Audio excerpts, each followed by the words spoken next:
Chapter 26. In the 7th year of his banditry, Turri Giuliano knew that he must leave his mountain kingdom and flee to the America he had been conceived in, the America his parents had always told stories about when he was a child. The fabulous land where there was justice for the poor, where the government was not the lackey of the rich, where the penniless Sicilians rose to riches simply by good honest labor. Persisting in his approvals of friendship, the Don had contacted Don Corleone in America to help rescue Giuliano and give him sanctuary there.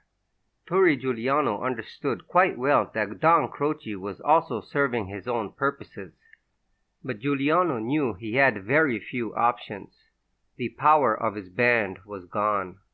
Now on this night he would start on his journey to meet with Ospanu Pisciotta. He would place himself in the hands of the American, Michael Corleone.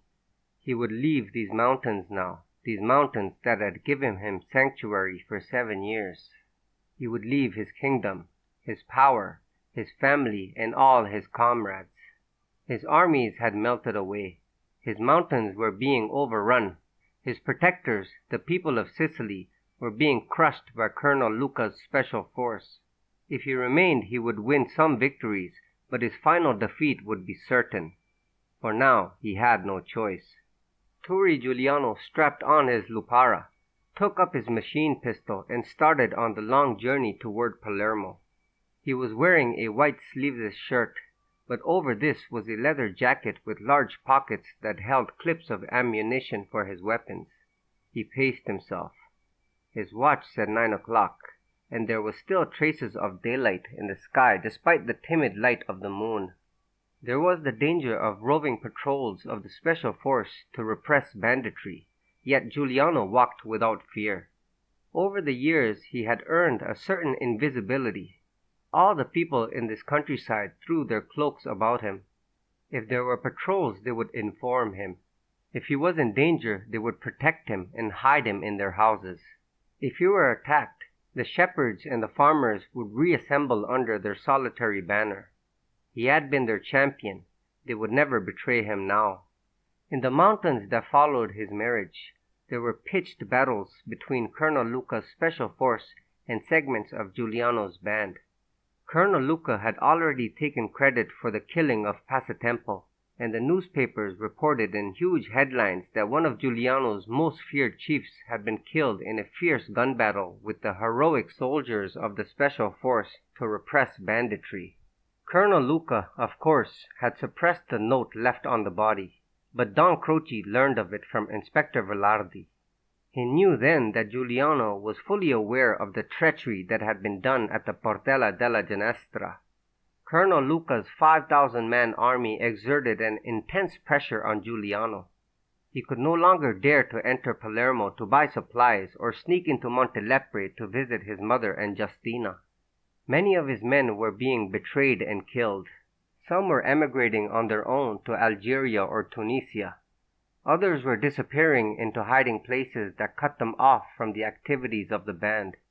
The mafia was now in active opposition to him, using its network to deliver Giuliano's men into the hands of the Carabinieri. And then, finally, one of the chiefs was brought down. Terranova got unlucky, and it was his virtue that brought him misfortune. He had not the ferociousness of Passatempo, the malignant cunning of Pisciotta, the deadliness of Fra Diavolo, nor the ascetic quality of Giuliano. He was intelligent, but he was also of affectionate temperament, and Giuliano had often used him to make friends with their kidnapping victims, to distribute money and goods to the poor. It was Terranova and his own band that plastered Palermo with posters in the dead of night to present Giuliano's propaganda. He did not often take part in the more bloody operations. He was a man who required love and affection. A few years before, he had acquired a mistress in Palermo, a widow with 3 small children. She had never known he was a bandit. She thought he was a government official in Rome who took his holidays in Sicily. She was grateful for the money he gave her and the presents he brought for her children, but it had been made plain to her that they could never marry. and so she gave him the affection and care he needed. When he visited, she cooked elaborate meals. She washed his clothes and made love with a grateful passion. Such a relationship could not remain a secret forever from the friends of the friends, and Don Croce stored the information away to be used at a proper time. Justina had visited Giuliano a few times in the mountains, and Terranova had been her bodyguard on her voyages. Her beauty had stirred his feelings of longing, and though he knew it was not prudent, he decided to visit his mistress one last time. He wanted to give her a sum of money that would sustain her and her children in the years to come. And so one night he sneaked into Palermo alone. He gave the widow the money and explained he might not be able to see her for a long time. She wept and protested and finally told her who he really was. She was astonished. His usual demeanor was so mild, his nature was so gentle, and yet he was one of the famed Giuliano's great chiefs. She made love with a fiery passion that delighted him, and they spent a happy evening with the 3 children. Terranova had taught them to play cards, and when they won this time he paid them real money, which made them laugh with joy. After the children were put to bed, Terranova and the widow continued their lovemaking until dawn. Then Terranova prepared to leave. At the door they embraced for the last time, and then Terranova walked quickly down the little street and into the main square before the cathedral. He felt a happy satiety of the body, and his mind was at peace. He was relaxed and off guard. The morning air was blasted by the roar of motors. 3 black cars sped toward him. Armed men appeared on every side of the square. Other armed men jumped out of the cars. One of the men shouted at him to surrender, to put up his hands. Terranova took one last look at the cathedral. The statues of saints niched on its sides. He saw the blue and yellow balconies, the sun rising to light the azure sky. He knew that this was the last time he would see such wonders, that his 7 years of luck were ended. There remained only one thing for him to do. He took a great leap as if he would leap over death itself and hurl himself into a safe universe.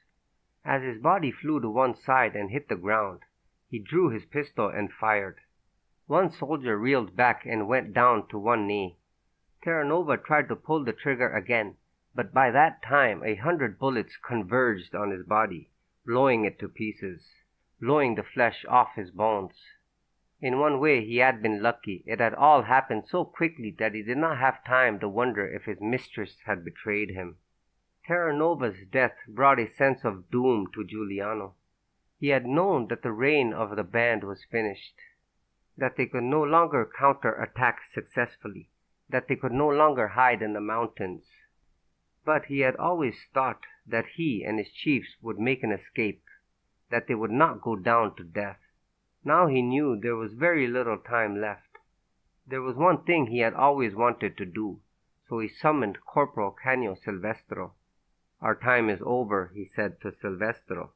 "You once told me you had friends in England who would protect you. Now is the time for you to go. You have my permission." Corporal Silvestro shook his head. "I can always leave when you are safe in America. You need me still. You know I will never betray you." "I know that," Giuliano said, "and you know the affection I have always had for you. But you were never truly a bandit. You were always a soldier and a policeman.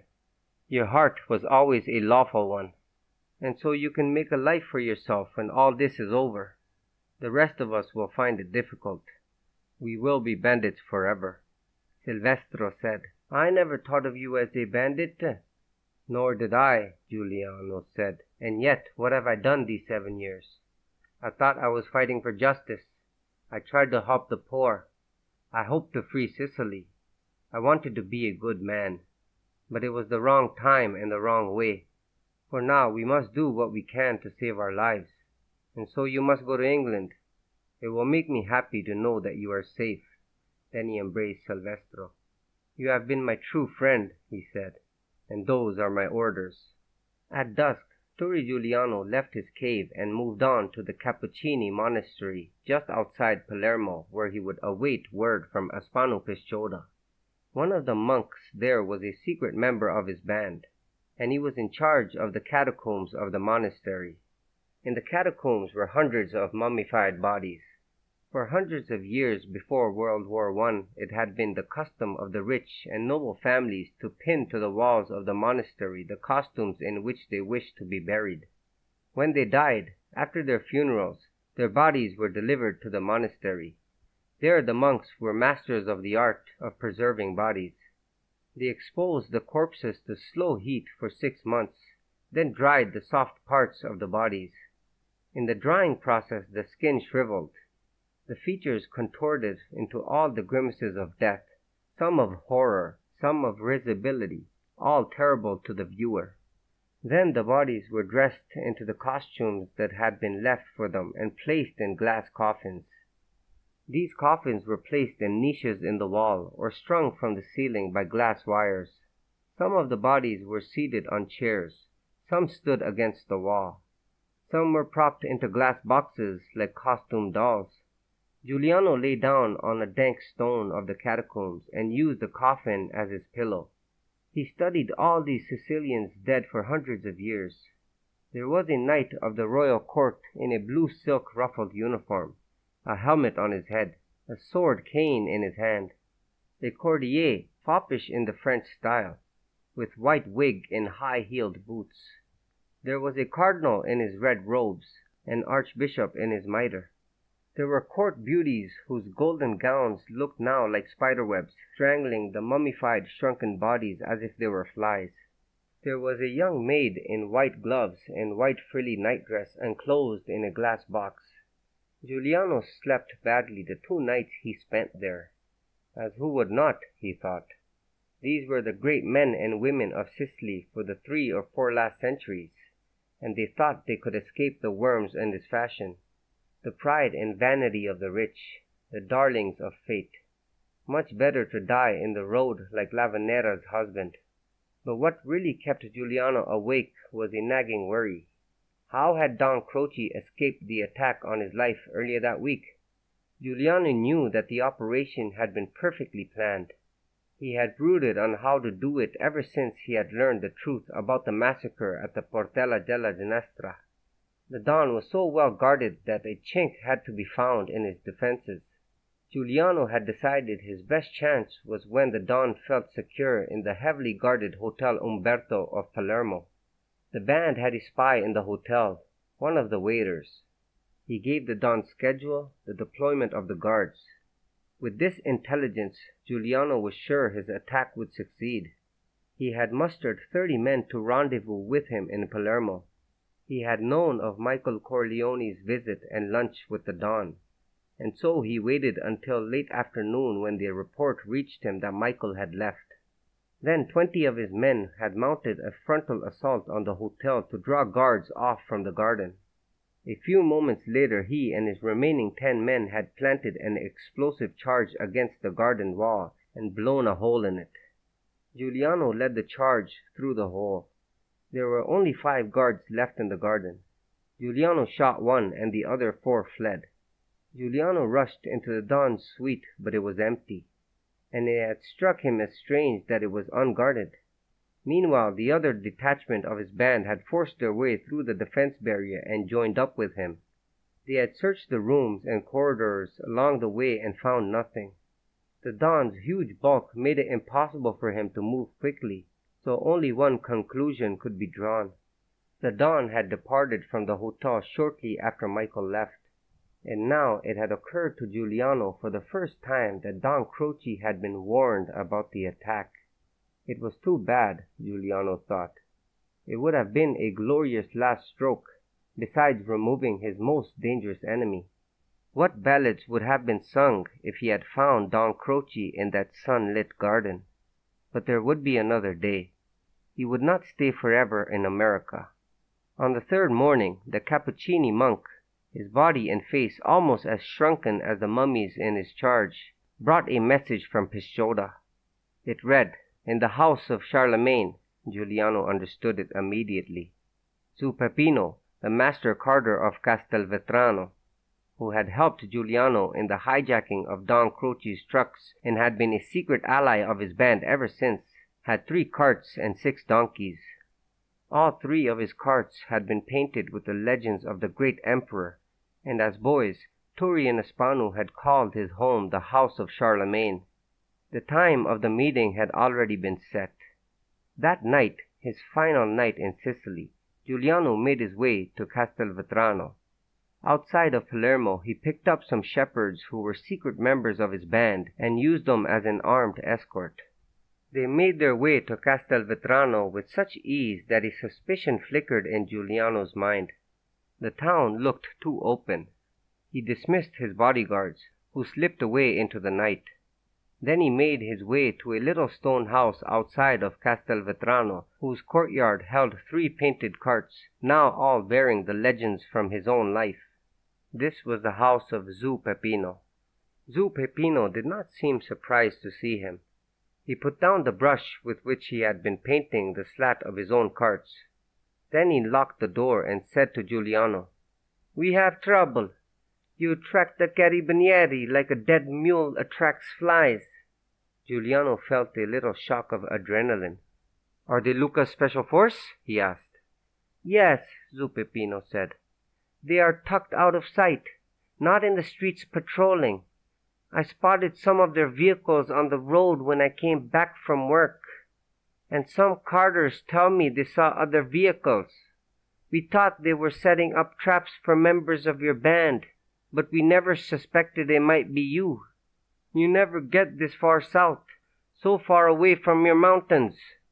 Giuliano wondered how the carabinieri could have known about the rendezvous. Had they trailed Spanu? Were Michael Corleone and his people indiscreet? Or was there an informer? In any case, he could not meet Pisciotta in Castelvetrano, but they had a fallback meeting place if one of them did not show up at the rendezvous here. "Thanks for the warning," Giuliano said. "Keep an eye out for Pisciotta in town and tell him. And when you take your cart to Montelepre, pay my mother a visit and tell her I am safely in America." Zu Peppino said, "Allow an old man to embrace you," and he kissed Giuliano on the cheek. "I never believed you could help Sicily. Nobody can. Nobody ever could. Not even Garibaldi. Not even that windbag Il Duce. Now, if you like, I can put my mules to a cart and carry you wherever you want to go." Giuliano's rendezvous time with Pisciotta had been for midnight. It was now only 10. He had deliberately come in early to scout the ground, and he knew that the rendezvous with Michael Corleone was for dawn. The fallback meeting place was at least a 2-hour fast walk from Castelvetrano, but it was better to walk than to use Zu Peppino. He thanked the old man and slipped out into the night. The fallback meeting place was the famous ancient Greek ruins called the Acropolis of Selinus. South of Castelvetrano, near Mazzara del Vallo, the ruins stood on a desolate plain near the sea, ending where the sea cliffs began to rise. Selinus had been buried by an earthquake before Christ was born, but a row of marble columns and architraves still stood, or rather had been raised by excavators. There was still the main thoroughfare, though now reduced to rubble by the skeletons of ancient buildings lining its way. There was a temple with its roof matted with vines and showing holes like a skull and stone columns exhausted and gray with centuries of age. The Acropolis itself, the fortified center of ancient Greek cities, was, as usual, built on the highest ground, and so these ruins looked down on the stark countryside below. The sirocco, a terrible desert wind, had been blowing all day. Now, at night, so close to the sea, it sent fog rolling through the ruins. Giuliano, weary of his long forced march, detoured around to sea cliffs so he could look down and spy out the land. It was a sight so beautiful that he forgot for a moment the danger he was in. The temple of Apollo had fallen in on itself in a twisted mass of columns. Other ruined temples gleamed in the moonlight, without walls, just columns, strands of roof, and one fortress wall with what had been a barred window high up, now blackly empty, the moon shining through it. Lower down in what had been the city proper, below the Acropolis, one column stood alone, surrounded by flat ruins that in its thousands of years had never fallen. This was the famous Il Fuso della Vecchia, the old women's spindle. Sicilians were so used to the monuments of the Greeks scattered over the island that they treated them with affectionate contempt. It was only foreigners who made a fuss, and the foreigners had raised the 12 great columns that stood before him now. Their grandeur was Herculean, but behind them was only the panorama of ruins. At the foot of those 12 columns, abreast like soldiers fronting their commander full face, was a platform of stone steps that seemed to have grown out of the ground. Giuliano sat down on the top step, his back resting against one of the columns. He reached under his coat and unhooked the machine pistol and the lupara and put them one stone step below him.